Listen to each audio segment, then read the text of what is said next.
Hi everyone, Caroline here.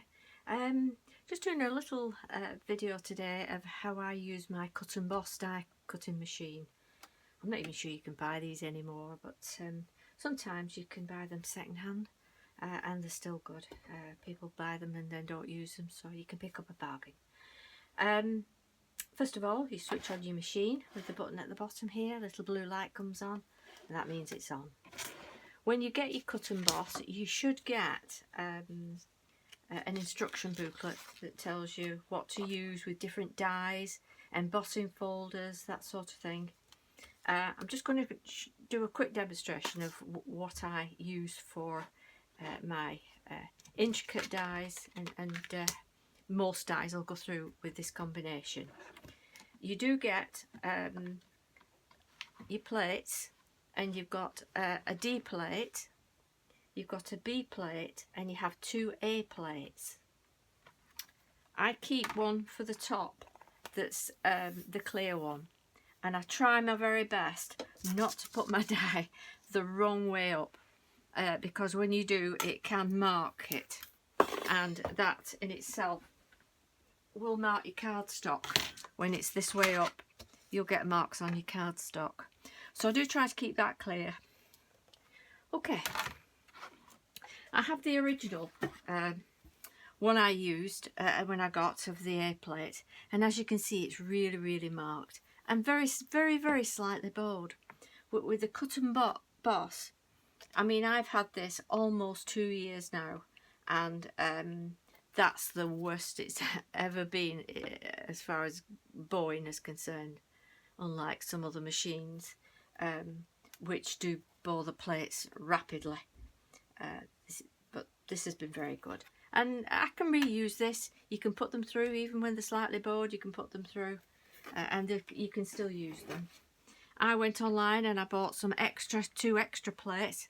I will put details in the details. I'll put a link to where I got these from. So that's a new clear one that I can use when I need it, if I do mark this too much, or if it does get too bowed, or if this one gets, you know, too bad. So what I'm going to do is I'm going to put this, I've got a pearlized card, and I'm going to use this quite intricate die to show you about really cutting through.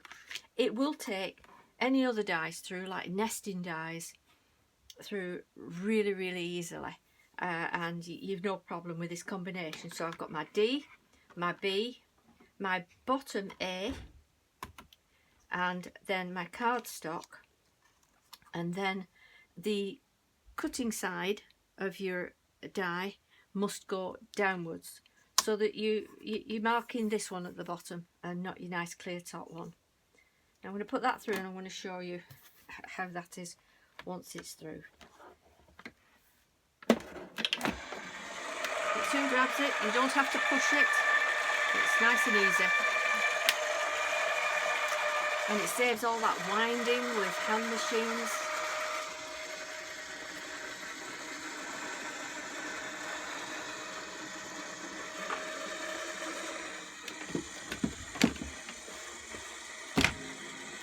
I normally have my machine to the side, so which I can't do it that way at the moment, so it's a bit awkward. Now, as you can see, it's not quite cut through. So what you can do is you get a magnetic shim and you get a rubber shim. So you just keep building up. Now your magnetic shim, put that under your A plate and not on top, because if you put it on top it would cut right through, unless of course you do the other way around. You can do it like that, put it like that, put your clear one on the bottom and that one on the top, but even then it does push in and it can mark it. So for me, I like to do it this way.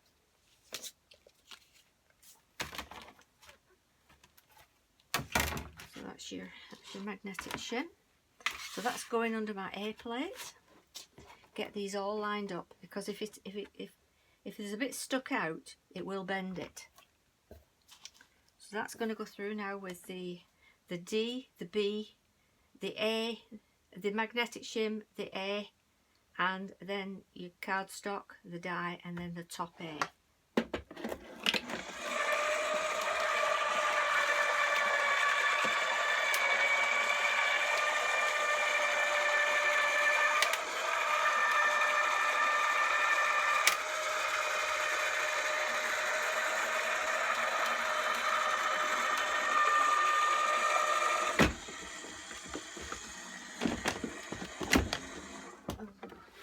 That's it. Sorry about that.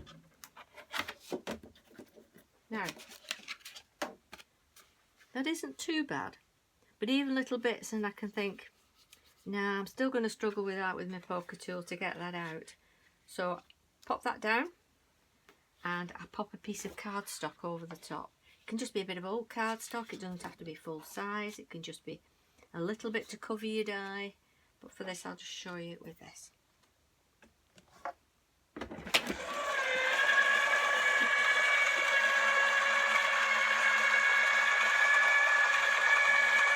Has a carry handle as well, but they are heavy.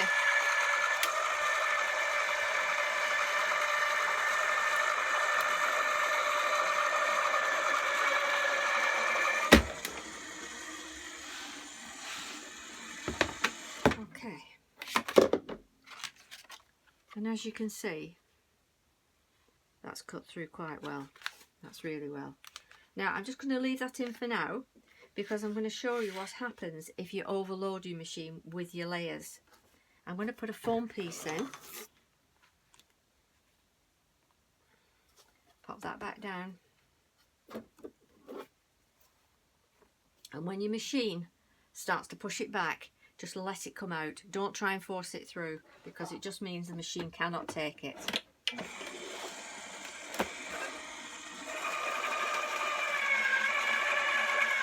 Is that even taking that? Can you see? I'll put it through the other way.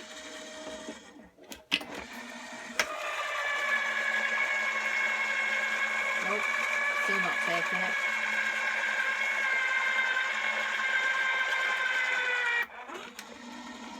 Pushing it back again. So just let it come back and don't force it. I'll take that foam piece out and the magnetic shim. And this is my poker tool. This is what you use for getting your bits out of your die.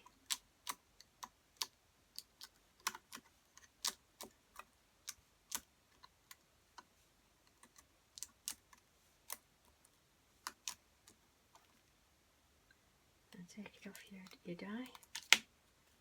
And as you can see, that's come out quite easily.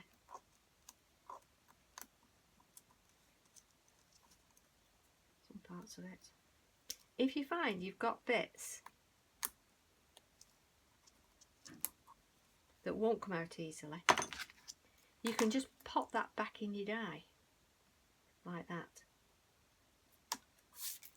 Pop it back in. That down like that, and use an extra bit of card. I'll just put a piece of card here and find my scissors.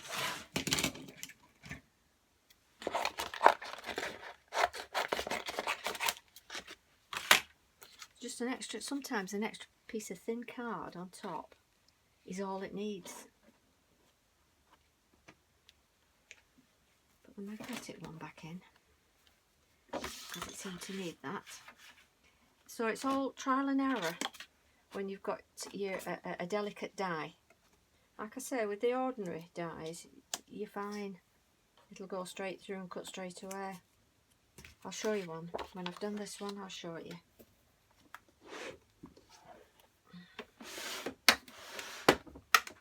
See if it pulls it back.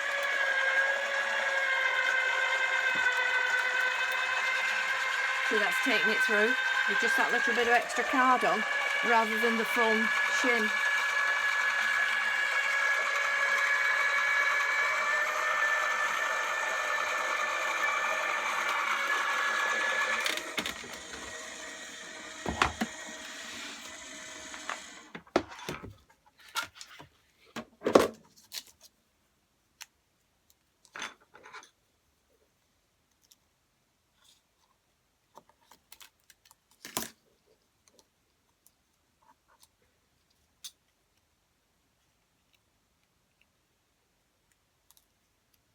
And as you can see, it comes out a lot easier.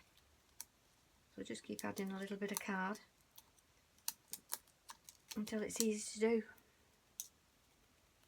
I just want to show you a normal one without the magnetic shimming. Just a quick demonstration of a nesting die.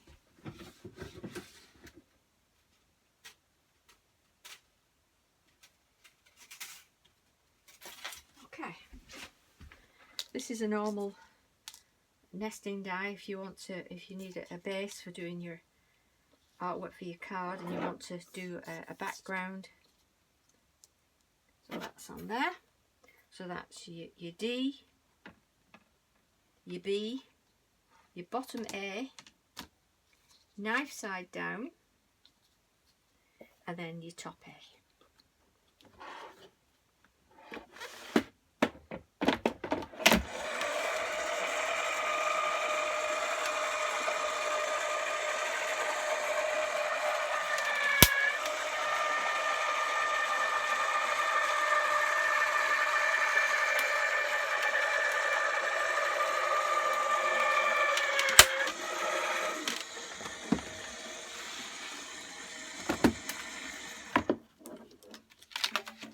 And see how easy that's come through with just those, with your D, your B and your A's, your two A's, and that has cut through perfectly.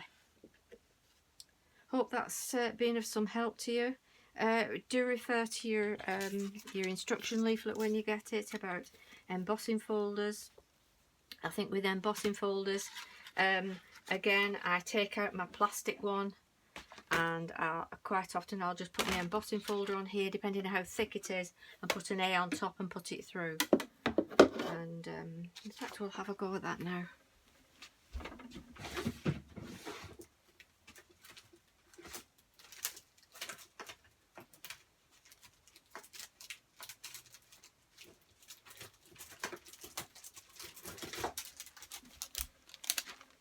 This is a Stamps by Me one that you can get, and it's got a lovely poinsettia on, and it embosses your card. So you pop your card inside the folder, pop that down. This is trial and error as well with some folders. I put the A on top. If it's too thin, as you can see, that's just rolling through. So I'm going to put my other A underneath it. Pop that on top again. A on top again. Try that again. And that's taking it. No, doesn't like it. So, like I say, it does depend on your how thick your folder is. Some are thin, some are thick. This is the plastic shim. This is the B one. Pop that on, which is not as thick as the A. They're all different millimetre thicknesses. That's gone through.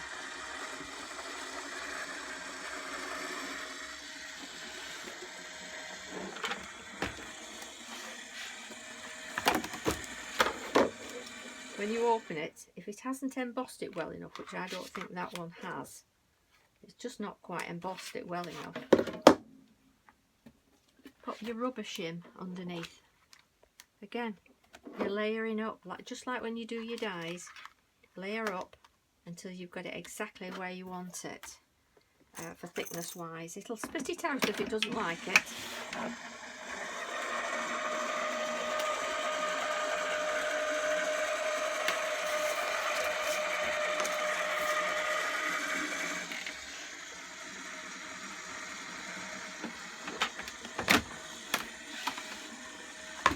And you can layer it with cardstock underneath as well.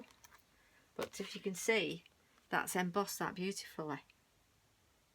And that's you know, that's quite a decent thickness of an embossing folder. So I've got the D, the blue rubber shim, the B, the embossing folder, and then an A. And those of you that might not be aware of it, you can ink inside your embossing folders. You can ink inside, and when it embosses through, it'll colour in the embossing and not the other part of your card, and it looks really lovely. And especially if you're using a Distress Oxide, you can colour in with that, and then spray with a little bit of water and give it a bit of a watercolour effect. The options are endless. Well, I hope you've enjoyed that, and I hope it's a help. Thanks, bye.